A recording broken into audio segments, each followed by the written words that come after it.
Girls लोग एक और जो ये बीक होता है ना, गुस्सा, आजकल की लड़कियां ना बड़ी बिखिया जाती हैं, ऐसे देखेंगे ऐसे करते हैं। बताइए भगवान अगर कहीं अनचे ही रह के छोड़ दिया तो दिक्कतें हो जाएगा।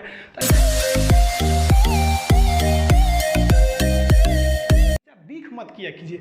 जिंदगी में जो इंसान अपनी जुबान पे कंट्रोल कर लिया ना कि हमको क्या बोलना है, और गुस्सा पे कंट्रोल कर लिया ना, पूरी दुनिया को जीत सकता है। कभी भी शब्दों का इस्तेमाल सोच समझ के कीजिए। शब्द का इस्तेमाल भोजन की तरह होता है। जिस तरह से भोजन परोसने से पहले चख लेते हैं, वैसे ही आप लोग भी किसी से बिहेव करने से पहले एक बार उसको चख लिया कीजिए कि ये शब्द मेरे लिए अच्छे हैं कि नहीं।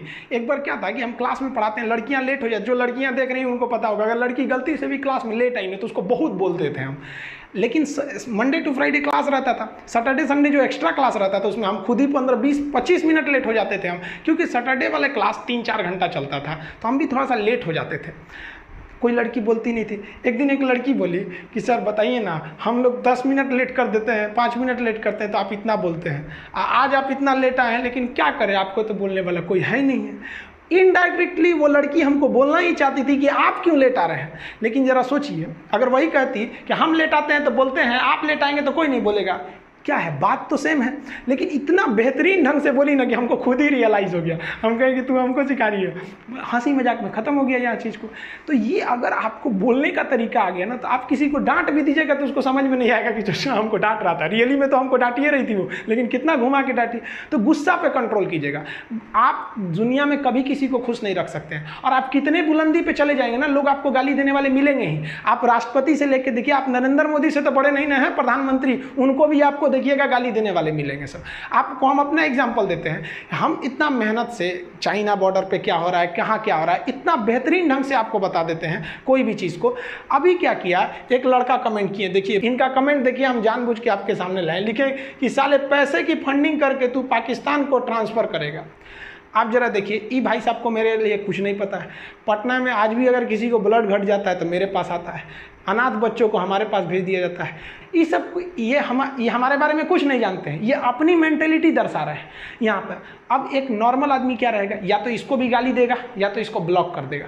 हम ना इसको गाली दिए ना इसे ब्लॉक कर दिए, इनको आराम से जवाब दिए कि भगवान ना करे बट लाइफ में आपको कभी मेरी हेल्प चाहिए हो तो बोलिएगा। आई एम इंडियन मुस्लिम, मुझे आपसे देशभक्ति की कोई सर्टिफिकेट नहीं चाहिए। आप बताइए, आप 100% कभी किसी को सेटिस्फाई नहीं कर सकते।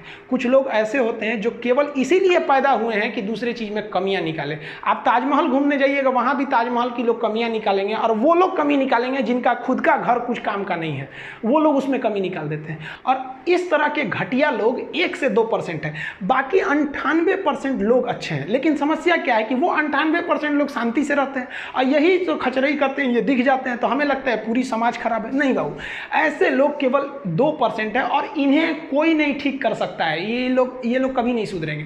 तो ये हम हर जगह मिलेंगे, गांव में मिलेंगे, शहर में भी मिलेंगे, हर रिलीजन्स में ऐसे मिलेंगे। तो आपको ना बात करने का तहजीब होना चाहिए। जिस दिन आपको अपनी बुराई सहने की आदत हो जाए, आपको तकलीफ सुनने की आदत हो जाए, जिस दिन आपको कोई गाली दे और आपको गुस्सा ना आ जाए, याद रखिएगा उस दिन आप बड़े हो गए हैं।